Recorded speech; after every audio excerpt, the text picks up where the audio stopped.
We are excited to be launching our next podcast series, which is interviewing Golden Hoodie winners from around the world who've got amazing Trailblazer stories. A Golden Hoodie winner is somebody that Salesforce has recognised as being a true Trailblazer, somebody who gives back but also is an expert in their domain. And we can't wait to share these stories with you. Tune in, listen, and be inspired at these amazing stories and give them kudos on social media for everything they've done.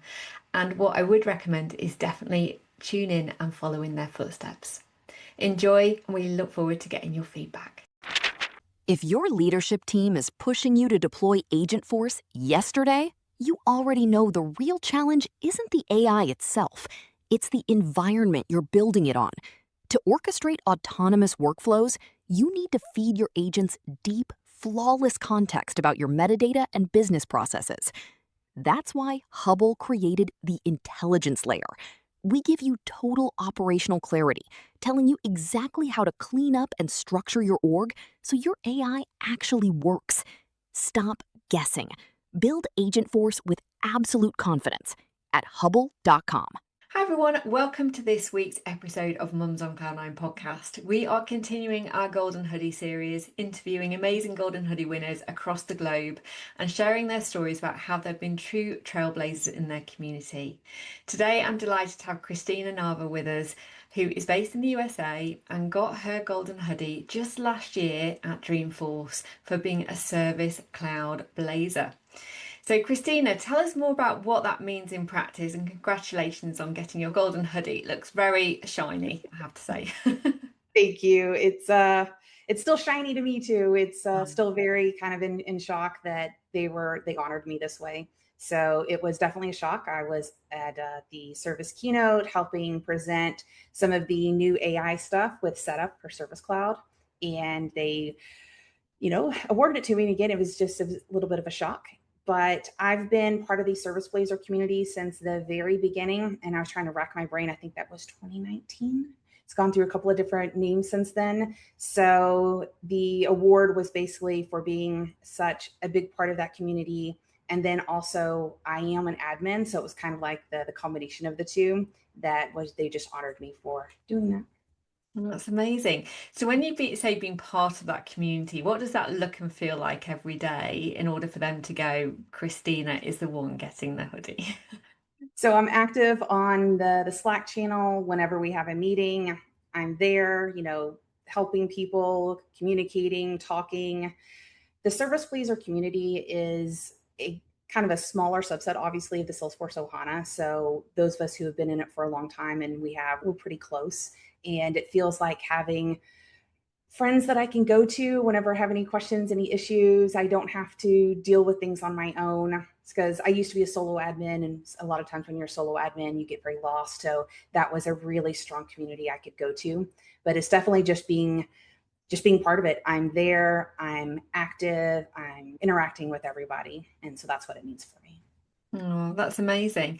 And it's really fascinating that you've obviously created quite a niche for yourself in Service Cloud, and that's become your product of choice. What's been your career path? How did you end up getting involved in Service Cloud and that becoming your thing? So back in 2011, it was really when I was introduced to Salesforce as an end user. And I was doing tech support and then software consulting for a SaaS company. Then in 2014, I became the director of tech support for that company. And so because we were smallish, I became, what a lot of people like to call is an accidental admin. I like to call it an also admin, because you have your full-time job, but you're also the Salesforce admin. I like that. So that was my real introduction to, I just thought I was the best thing, man. I could do page layouts. I could create fields. I could do formulas, man. I just thought I knew everything about Salesforce back in 2014. And so because I was the head of It was simpler then. It was simpler. it was simpler. It was. But I will say, just between us and everybody listening, I tried to take the admin exam after about 6 months without studying. That did not go well. Oh. I realized how much I did not know. Good effort though. Good effort. Right? I thought I'd try. But because I was heading the tech support department, we of course were using cases and entitlements. So that was my first introduction to Service Cloud at the time. And it just tied everything I love together into one: software, Salesforce, helping people. And it just kind of was a really, really good conglomeration of everything. Oh, that's fantastic. Well, it's great to be on that career journey, but say it's the importance of training and learning. So how did you develop your skills and your knowledge then to kind of be where you are today? As I said, in 2014, I did not. But then, because at that point in time, there was not any free training for Salesforce. It was right around that time, I think it was 2014, 2015, when Trailhead came out.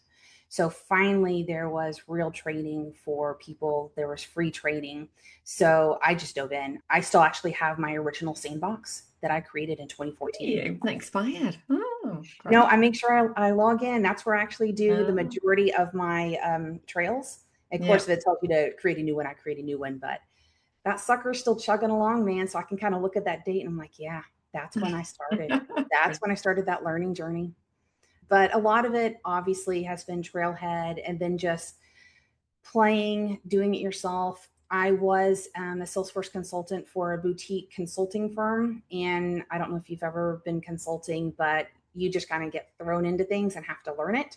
So that's a really, really good way to learn as well. A little stressful, but a really good way to learn. Yeah, absolutely. It's interesting, isn't it, working as an end user versus a consultancy? I think it's different personality types. So those that love to, wing it to some degree, but learn on the job, like that fast and furious environment, definitely consultancy works for you. Whereas if you like the slow and steady and feeling comfortable in a place where you can sort of I suppose I liken it to the mother hen. Everything's around mums and super mums. But is that mother hen ever, it's my org and I'm going to look after it and I'm going to nurture everybody, then that's great for an end customer environment. I guess that's what you've got now, Christina. You're working for an end customer, is that right? Yep, You've got your baby org that you look after and mother. exactly. Someone says a field, and I'm like, yep, I know what that does. I know where it is. I pretty much know when I created it, because I've been with these orgs. We actually have two orgs here at Gaggle. I've been with them from the beginning. So I've helped raise them. So I know all the ins and outs and all their quirks. Yeah, absolutely. And why It's do you very have two orgs? Why do you have two orgs? What would be the use case for that? So our specific use case is when we went live with our original org, which was January 1st of 2021, we were just using it for Sales Cloud. So I came in December of 2020. So we had already hired a consultant to build it all. And so I kind of came in at the end. And by the end of the year, I had us on Service Cloud because that is my specialty. So Yeah. I took us off of Zendesk and onto Service Cloud. And then for a couple of years, we were doing that pretty well. And what we do here at Gaggle is we do security monitoring software for schools. While we were doing that, the CEO noticed that there were so many children who just need mental help. And so we were able to flag children because of what we were seeing, but we weren't able to do anything about it. So we started another part of our company called Gaggle Therapy Services, where we help provide therapy and coaching to students. Amazing. So once we got into that, we now have HIPAA and a lot more PII, and we needed a lot more security around it. So instead of keeping everything in our main org, which to keep things easier, we call it Sales Cloud. They're both Salesforce, but one we call Sales Cloud. And then the other one we have Health Cloud. So that's where we have all of our student mental health information. That's where we do the scheduling. So the main reason we kept them separate was for security reasons. And we keep one org much, much, much tighter than the Yeah. other org. Well, thank you for sharing that. So what has been your biggest achievements in those roles then? It sounds like incredible what you're doing and how you're supporting kids. Like, what are you most proud of? Oh, golly, so much. I know that sounds like kind of conceited, but That's great. like you said, you kind of look at them as your children and you look at where they are now and you're like, they've grown up. They're doing what they're supposed to be doing. Oh, that's Uh, good. Great. but I will say recently, we had a new CTO start, and he told me that before our orgs, he did not have a lot of respect for Salesforce admins, and he did not like Salesforce. And then he saw our orgs and he goes, and it changed my mind. Wow, well done. So that was like, wow. Then in our Health Cloud org, I have a series of flows that I'm very proud of. So it allows either a district staff or a student to refer themselves for services. And it takes them all the way through the intake questions, asking the right things. Then it converts them to a person account. It sends all the emails. It does all the setup in the background. Our orgs are very, very automated. And so anytime I can take, someone spent 5 minutes doing this, I'm like, I can create a button that does that in 5 seconds. Let me do that for you. That's what we do a lot here. Oh, and do you spend the time doing the business analyst to figure out those bits, or do you have a team that does that now? So it's myself and a team of 2 under me. I would say I spend 80% of my time like BA plus building. Only 20% of my time is probably more at the director level and, kind of talking about what's going to go in the future and whatever. I do still spend a lot of my time in the weeds. So for the bigger projects, I am definitely the BA. So is it just yourself, Christina, that's doing this work and sort of identifying those areas to improve things, or have you got a team that works with you now? So I have a team of 2 and they're amazing. I love them. They do such a good job. What we tend to do is I tend to hold most of the BPRs, especially the more difficult projects. So I'll ask the majority of the questions and do the design document. They are learning and training on how to do that. So within the last year or two, anything that is smaller, I have given to them to do so they can start building those muscles, because anything you do, I kind of liken to, working out. You have to build that muscle. You're normally not good at it when you first start. So again, I do tend to do the BPRs, the design documents. And then if it's really complex or something that I built from the ground up, I'll still tend to actually do the build. But then I'd probably say 3/4 of the time I am pushing the build off to Nick or Colleen on my team. Yeah, brilliant. Oh, it's great that you seem to be very actively involved in mentoring people as well and building people up. So I I think love that's one it. of some of the other volunteer roles that you've been doing. Is that right? I love mentoring. I love guiding. I love helping people be the best that they can be, whether that be personally, professionally. It's seeing someone happy and excited and where they should be is really fulfilling for me. Oh, that's fantastic. It's great, isn't it?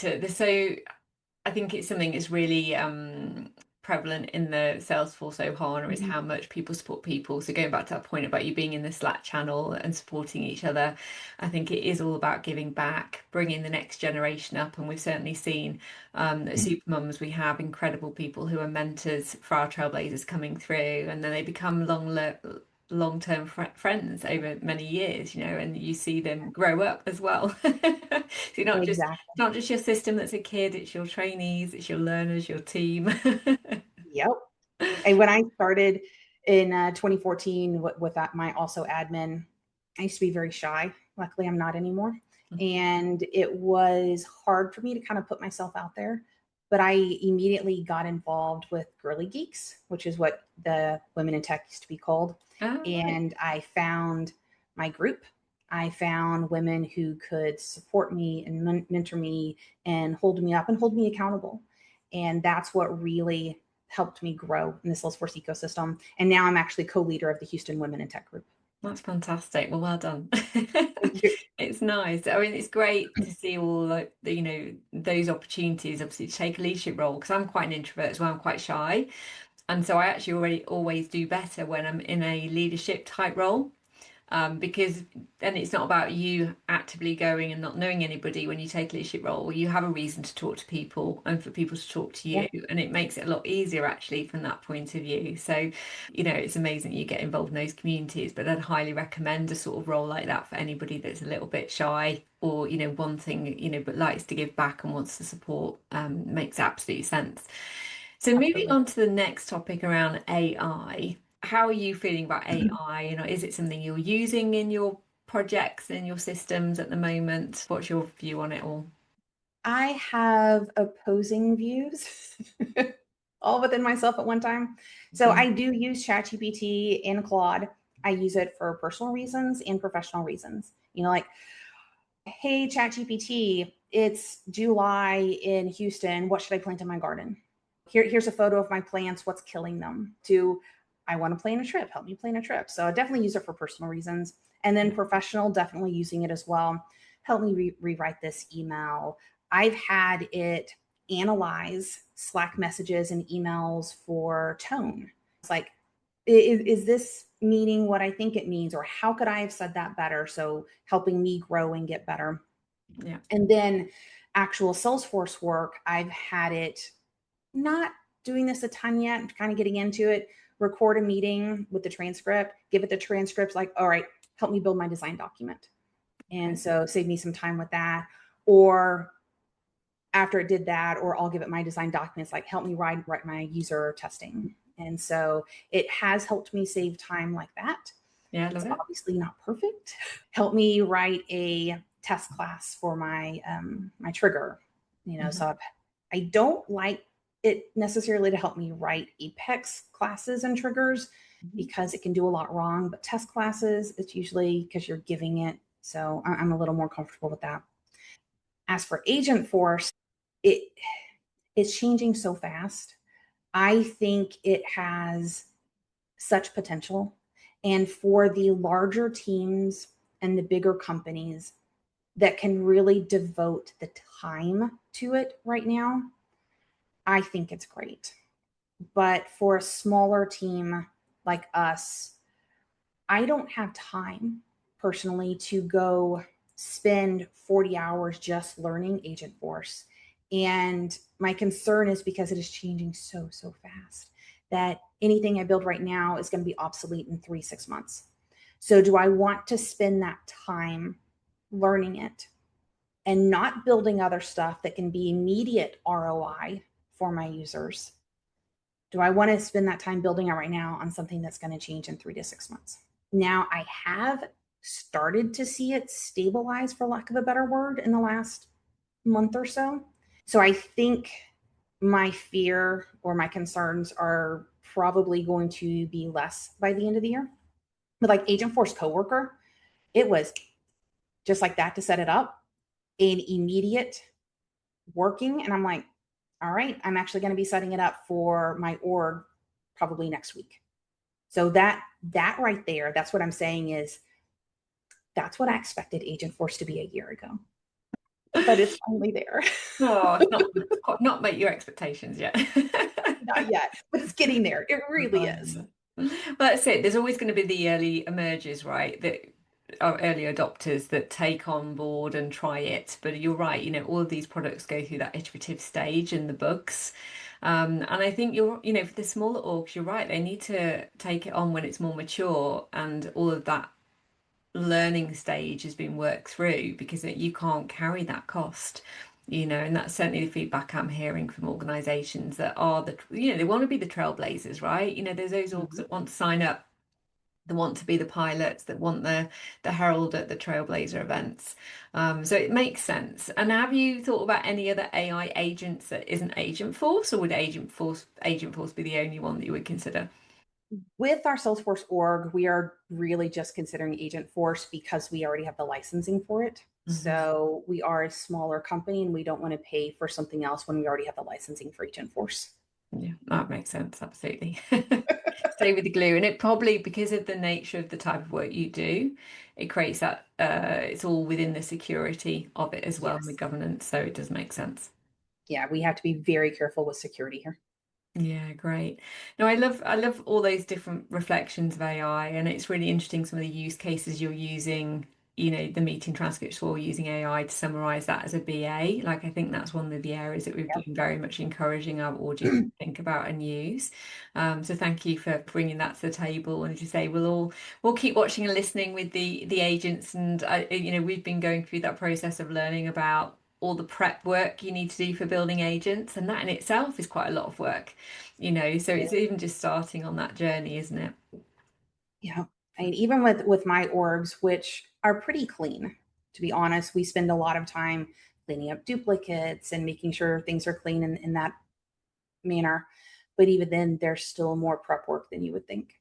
Yeah, no, it's fascinating, isn't it? And it's an area of specialism. Like you say, you can't learn everything these days. And I think Just reflecting on where we started and where you got your golden hoodie, the main thing is be really great at learning some certain niches. So it sounds like Service Cloud, obviously you've got Health Cloud under your hat as well, knowing and understanding those areas. You can't be the jack of all trades.